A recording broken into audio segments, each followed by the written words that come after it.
155cc ஒரு one of த பீஸ்ட்னே சொல்லலாம். ஏன்னா 200cc-க்குலாம் இது டஃப் கொடுக்குது.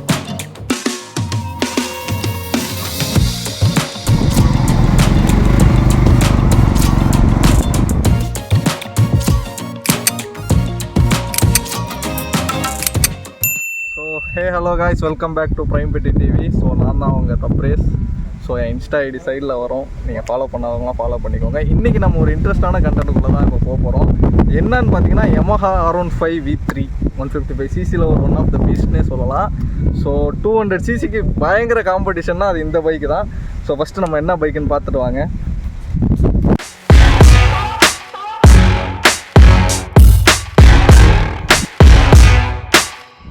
ஸோ ஃபஸ்ட்டு பார்த்தீங்கன்னா நம்ம ஓவரால் லுக்கு பார்த்துருவோம். லுக்கு பார்த்தா எல்லாருக்குமே தெரிஞ்சது தான், சரியான ஒரு ஸ்போர்ட்டி லுக் தான். உட்காந்திங்கன்னா செம்ம ஒரு அக்ரெசிவான பொசிஷனாக இருக்கும். ஸோ 155cc-யில் one of the best motor சைக்கிள்னால் R15 V3 தான் சொல்லுவோம். இப்போ V4 வந்துருச்சு. ரெண்டுமே ஒரு டஃப் காம்படிட்டர்ஸ் தான் 200cc-க்கு. ஸோ நெக்ஸ்ட்டு பார்த்தீங்கன்னா நம்ம வந்து ஸ்பீடாமீட்டர் சைடு வருவோம். ஸ்பீடாமீட்டர் பார்த்தீங்கன்னா கன்சோல் இதில் வந்து LED தான் கொடுத்துருக்காங்க. இதில் என்ன gear indicator, RPM, odometer, speedometer, fuel indicator, அவ்வளோதான் இதில் கொடுத்துருக்கிறது. இப்போ வர மாடலுக்கு வந்து ப்ளூடூத் கனெக்டிவிட்டி இருக்குது, ஃபோன் அலர்ட்டு எல்லாமே வந்துடும். ஸோ இங்கே ABS கொடுத்துருக்காங்க, high beam, indicator, ignition light, oil pressure அதெல்லாம் கொடுத்துட்டாங்க. இங்கே வர்றது தான் அந்த RPM ரெட் லைன் சொல்லுவோம்ல, அது நம்ம வந்து 10,000 9,000 RPM மேலே போனோம்னா இங்கே ரெட் லைன் அடிக்க ஆரம்பிச்சிடும். ஸோ மற்றபடி பார்த்தீங்கன்னா சுவிட்சஸ் பக்கம் வருவோம். சுவிட்சஸ் பார்த்தீங்கன்னா இங்கே ஒரு கில் சுவிட்ச் கொடுத்துருக்காங்க. அது போக இங்கே கில் சுவிட்சு இந்த சைடில் இது மட்டும் தான் கொடுத்துருக்காங்க. இந்த சைடு பார்த்தீங்கன்னா பாஸ் லைட்டு, ஹை பீம் எல்லாமே ஒரே இதில் கொடுத்துட்றாங்க. அப்புறம் இண்டிகேட்டர்ஸ், அப்புறம் ஹாரன் சுவிட்ச், இவ்வளோ தான் இப்போ பேசிக்காக இதில் கொடுத்துருக்கிறது. நெக்ஸ்ட்டு பார்த்தீங்கன்னா இப்போ வர மாடலெல்லாம் இங்கே வந்து பட்டன்ஸ்லாம் கொடுத்துருப்பாங்க, லைக் KTM 390 மாதிரி. பட் இதில் இல்லை V3-ல. பட் இருந்தாலும் இதுவே போதும் தான் இந்த வண்டிக்கு. ஸோ நெக்ஸ்ட்டு அப்படியே நம்ம வந்து ஃப்ரண்ட் ஹெட்லைட் பக்கம் வருவோம். ஹெட்லைட் பார்த்தீங்கன்னா இங்கேயும் ஒரு LED தாங்க கொடுத்துருக்காங்க, இங்கேயும் சரி இப்படியும் சரி. இது பார்க்க நைட்டில் பார்க்க செம்மையாக இருக்கும், ஒரு ட்ராகன் ஐ மாதிரி இருக்கும் ஃப்ரண்ட்டில். அப்புறம் ஃபோர்க் பார்த்தீங்கன்னா இதில் வந்து மோனோஷாக் டெலிஸ்கோபிக் தான் கொடுத்துருக்காங்க. USD இப்போ வரதுலாம் USD வருது. இதுவே ஓகே தான் இந்தியன் ரோட்ஸ்க்கு, நம்ம அதெல்லாம் பெருசாக எடுத்துக்கலாம். அடுத்து இந்த பைக் ஓனர் பார்த்தீங்கன்னா இண்டிகேட்டர்ஸ் வந்து கஸ்டம் மேட் இண்டிகேட்டர் தான் போட்டிருக்காங்க, ஆஃப்டர் மார்க்கெட் வாங்கி போட்டிருக்கிறது. இது பார்க்க லுக்கு நல்லாயிருக்கும். ஸ்டாக்கில் வர்றது வந்து வெளில நீட்டிகிட்டு இருக்கும், அது வந்து ஹாலோஜன் தான், அது நல்லா இருக்காது. இந்த மாதிரி வாங்கி போட்டுக்கிட்டா பைக் லுக்கு நல்லாயிருக்கும்.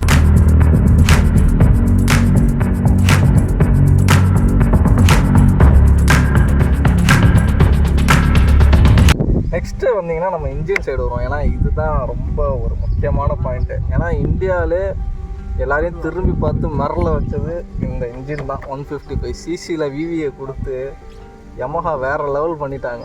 ஏன்னா 200cc-க்குலாம் இது டஃப் கொடுக்குது, பயங்கர டஃப். 155cc-னா 155 ஸ்பீடு, 150+ போகுது. நிறைய வீடியோஸ் இன்டர்நெட்லலாம் பார்த்துருக்கேன், அதெல்லாம் பயங்கரமாக இருக்குது நான் பார்க்கக்குள்ளே. அதனால இந்த ஒரு இன்ஜினு Yamahaவோட பெஸ்ட்டு இன்ஜின்னே சொல்லலாம். ரேடியேட்டரும் கொடுத்துருக்காங்க உள்ளார. நெக்ஸ்ட்டு இதோட மைலேஜ் பார்த்தீங்கன்னா எல்லாம் சொல்கிறது 55+ கொடுக்குதுங்கிறாங்க, 50+ கொடுக்குறாங்க. எல்லாம் ஓட்டுறது தான். ஆனால் கண்டிப்பாக ஒரு 35-40+ தான் கொடுக்கும் அந்த மைலேஜ் பார்த்தீங்கன்னா. மற்றபடி டூயல் சேனல் ABS கொடுத்துட்றாங்க, டபுள் டிஸ்க்கு தான், அலாய் வீல்ஸு. ஸோ நம்ம வண்டி ஓனர் பார்த்தீங்கன்னா வண்டியை கஸ்டம் பண்ணியிருக்காங்க, மாடிஃபை பண்ணிருக்காங்க. பைக் பார்த்தீங்கன்னா ப்ரோ டிஸ்க் போட்டிருக்காங்க. இது வந்து ஸ்ட்ரீட் யூஸ்க்கு தான் பெஸ்ட்டு லுக்கு.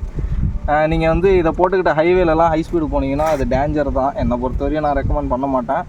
நீங்கள் லுக் வைஸ் நீங்கள் சிட்டியில் ஓட்டுறீங்கன்னா அது போட்டு ஓட்டிக்கலாம்.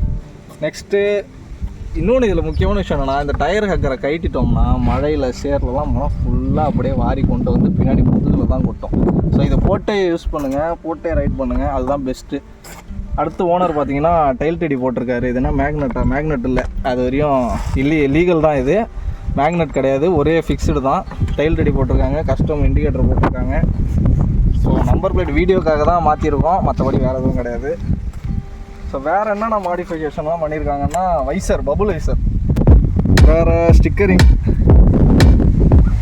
ஸோ இதுதாங்க இந்த வண்டியோட ஃபுல் மாடிஃபிகேஷனு.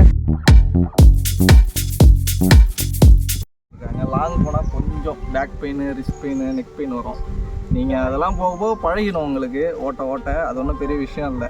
பைக்கு வாங்குறதே அது மேலே உள்ள கிரேஸ்னால தான் வாங்குறது. ஸோ நெக்ஸ்ட்டு அப்படியே இங்கே வந்து பார்த்தீங்கன்னா லாங் போகல இப்படி உட்காந்துக்கலாம், அது பாட்டுக்கு போகும். அது ஸ்டெடியாக தான் இருக்கும், ஹை ஸ்பீடில் மட்டும் கொஞ்சம் வாபிள் ஆகும்னு நினைக்கிறேன். ஸோ மற்றபடி ஒன்றும் பிரச்சனை இல்லை. நெக்ஸ்ட்டு அப்படியே எக்ஸாஸ்ட்டு பார்த்துக்கோங்க. எக்ஸாஸ்ட்டு சவுண்டு தான் இதில் வந்து முக்கியமான ஒரு ஹைலைட்னே சொல்லலாம். எக்ஸாஸ்ட் சவுண்டு பார்த்துக்கோங்க.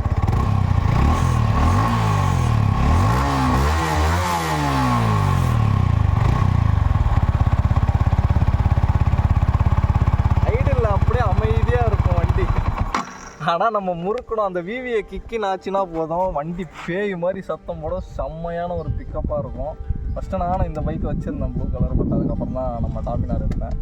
ஸோ எனக்கு ரொம்ப ஒன் ஆஃப் த ஃபேவரட் பைக்னே சொல்லலாம் அந்த R15 V3. ஸோ இப்போ வர்றதும் எனக்கு பிடிச்சிருக்கும். V4 R15 M பிடிக்கும். எனக்கு V3யில் தான் ஃபஸ்ட்டு R15 இம்ப்ரெஷன் வந்ததே எனக்கு. ஸோ அதனால் பர்ஃபார்மன்ஸும் இருக்குது, மைலேஜும் இருக்குன்றப்ப யாருக்கு தான் பிடிக்காது. ப்ரைஸும் இருக்குது தான் அதிகமாக, அது வேறு விஷயம். சரி இருக்கட்டுங்க. ஸோ இதுதான் ஓவராலான ஒரு ரிவ்யூ, எனக்கு தெரிஞ்சதை நான் சொல்லியிருக்கேன். ஸோ நெக்ஸ்ட்டு நம்ம வந்து அப்படியே ஒரு ரவுண்டு ஓட்டி பார்ப்போம்.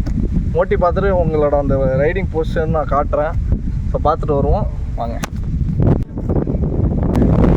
நெக்ஸ்ட்டு பார்த்தீங்கன்னா நான் உட்காந்து காட்டுறேன். இது ஏரோடைனமிக்ஸ்லாம் எப்படி இருக்குன்னு பாருங்கள். இது உட்காந்துட்டு செம்மையாக இருக்கும். இந்த ட்ராக் ஜீனுன்றதுனால அந்த மாதிரி ஒரு போஸ்டர்லாம் கொடுத்துருக்காங்க, நீங்கள் பாருங்கள். இப்போ நம்ம ட்ராக்குக்கு போகிறோம், இல்லை லாங் டூருக்கே போகிறோன்னு வைங்களேன். யாராவது இப்போ வந்து ட்ராக்குக்கு வராங்க இல்லை ரேஸுக்கு வராங்கன்னா ஒன்றும் பண்ணாங்க, பொறுமையாக போயிட்டுருக்கிற பைக்கு அவ்வளோதான். நீங்கள் வயிற்றை மூடுங்க, இப்படி படுத்துக்கோங்க, அவ்வளோதான். அது பாட்டு கொண்டு போகும். உங்களுக்கு வந்து அப்படியே காற்று அப்படியே போயிடும். ஒன்றுமே உங்களுக்கு விண்ட் பிளாஸ்ட் வராது, நார்மலாகவே வராது. நான் பேசுகிறது கேட்குதான்னு தெரில, வயசரை மூடிட்டதுனால நார்மலாகவே விண்ட் பிளாஸ்ட் வராது. நீங்கள் இதுக்கே ட்ராகு இப்போ ஏதாவது சும்மா ஹை ஸ்பீடு ஓட்டி பார்க்கணுன்னா நீங்கள் ஒன்றும் பண்ணணும், அப்படியே நீங்கள் இப்படி படுத்துட்டா போதும், ஃபுல் யாரும் அப்படியே பின்னாடி போயிடும். வீடியோ கிக்கினாகி வண்டி சும்மா பறக்கும். இதுதான் இதில் ஸ்பெஷலு R15. பட் அதுக்குன்னு சொல்லி நீங்கள் வந்து ரொம்ப ஸ்பீடாக போயிட்டு நீங்கள் ஹைவேல இல்லை சிட்டிலலாம் ரேஸ் ட்ரைவ்லாம் பண்ணாதீங்க. சேஃபாக ஓட்டுங்க, பார்த்து ஹெல்மெட்லாம் போட்டு ரைடிங் கிட்ஸ்லாம் போட்டுக்கிட்டு நீங்கள் ட்ராக்குக்கு போங்க. நார்மலாக சிட்டி யூஸ் போனாலும் ஹெல்மெட்டு போடுங்க, சேஃபாக இருங்க. பப்ளிக்கு நம்ம டிஸ்டர்ப் பண்ணக்கூடாது, அவ்வளோதான்.